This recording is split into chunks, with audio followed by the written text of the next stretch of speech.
Sa kabila ng paliwanag ng Defense Department, nais ipasilip ng ilang grupo ang posibleng naging papel ng EDCA side sa pag-atake ng Amerika sa Iran.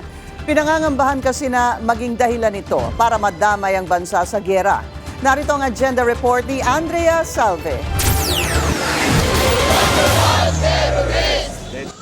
Muling nanawagan ang ilang progresibong grupo ng agarang pagpapasara sa anila US military bases sa bansa sa ilalim ng Enhanced Defense Cooperation Agreement o EDCA.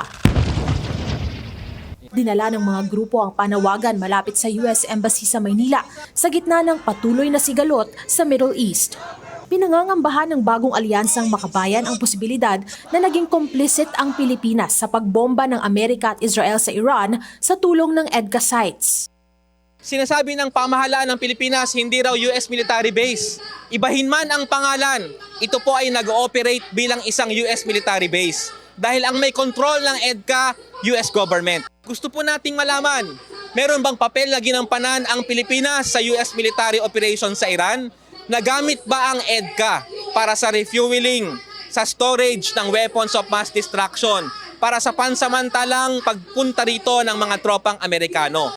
Nagbabala rin ang bayan sa mga epekto ng giyera sa Pilipinas. Gate nila, matindi ang magiging tama nito sa ekonomiya ng bansa, hindi lang sa usapin ng langis, kundi pati na rin daw sa higit 2 milyong Pilipino sa Middle East na posibleng ma-displace dahil sa giyera. Kung meron man daw internal struggles sa pagitan ng Iranian government at civilians, dapat ay hayaan ng mga mamamayan ng Iran na ayusin ito. Yung logic na kailangan tulungan ng Iran, hindi ba pwedeng gawin niya ng ibang bayan? Atakihin ng ibang mga bansa dahil lang banta sa kanilang seguridad. Kaya meron tayong international law, meron tayong mga alituntunin na sinusunod para sa kapayapaan. Pero pag yan ay ibabaliwala, magiging dahilan yan para sa mas matinding krisis sa buong mundo. Sa kasagsagan ng kanilang programa, nagsunog pa ng US flag ang mga rallyista. Para sa agenda, Andrea Salve, Billionaire News Channel.